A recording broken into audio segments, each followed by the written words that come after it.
તો અરવલ્લીથી હાલ મહત્વપૂર્ણ વિગતો સામે આવી, જ્યાં ક્વોરી ઉદ્યોગકારો હડતાલ પર જવાના છે તેવી વિગતો અત્યારે સામે આવી છે। ગુજરાતમાં 2 ઓક્ટોબરથી ઉદ્યોગકારો હડતાલ પર ઉતરવાના છે। ગુજરાતની 1200 ક્વોરીઓ હડતાલમાં જોડાશે તેવી વિગતો અત્યારે અરવલ્લીથી સામે આવી છે, જ્યાં અન્ય 2800 લીઝ ધારકો પણ હડતાલ પર જોડાશે। ખાણ ખનિજ વિભાગની હેરાનગતિથી લોકો પરેશાન થઈ રહ્યા છે। એન્વાયરમેન્ટ સર્ટિફિકેટના નામે હેરાન પરેશાન કરવામાં આવી રહ્યા છે।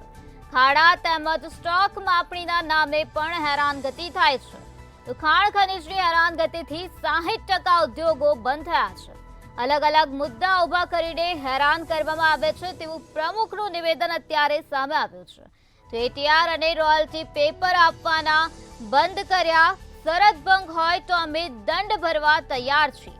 આ પ્રકારની વાત પ્રમુખ દ્વારા કરવામાં આવી છે। ગાંધીનગર ખાતે બેઠક કરીને હડતાલનો નિર્ણય લેવામાં આવ્યો છે। રાજ્ય સરકારને 10 દિવસનું અલ્ટિમેટમ પણ આપવામાં આવ્યું છે। તો અરવલ્લીથી આ મહત્વપૂર્ણ સમાચાર સામે આવ્યા છે, જ્યાં ક્વોરી ઉદ્યોગકારો હડતાલ પર ઉતરવાના છે। ગુજરાતમાં 2 ઓક્ટોબરથી ઉદ્યોગકારો હડતાલ પર બેસશે તેવી વિગતો અત્યારે સામે આવી છે। તો અન્ય 2800 લીઝ ધારકો પણ હડતાલમાં જોડાવાના છે। સાબરકાંઠાના પ્રમુખ અમે લગભગ છેલ્લા આમ તો અમારા પ્રશ્નો 14 થી 15 વર્ષ પહેલાં મોદી સાહેબ અહીંયા હતા ત્યારે બી અમે એક વખત હડતાલ પાડેલી।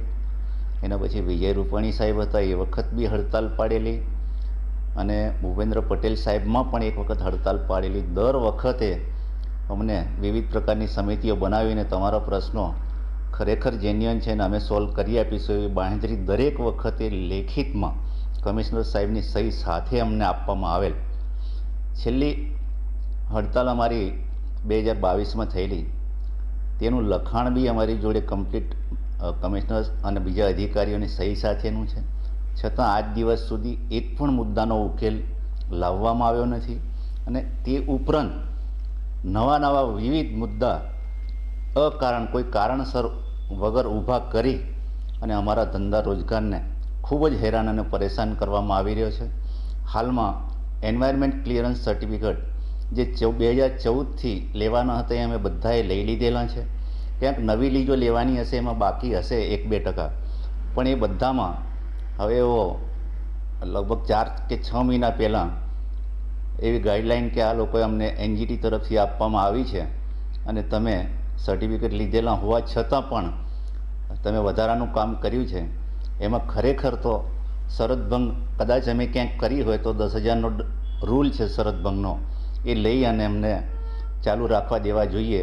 પણ અત્યારે ગુજરાતની અંદર ખાણ ખનિજ વિભાગના જીઓલોજિસ્ટો દ્વારા વિવિધ જિલ્લાઓમાં અલગ અલગ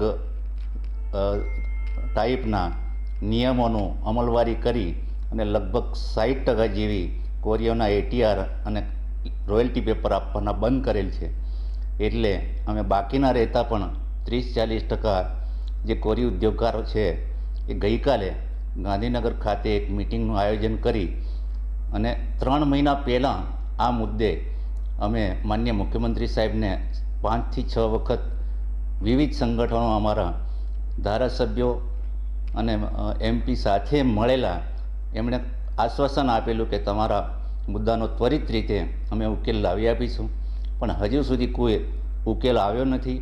અને ધીરે ધીરે 10-20% અમારા ઉદ્યોગો બંધ થતા જાય છે।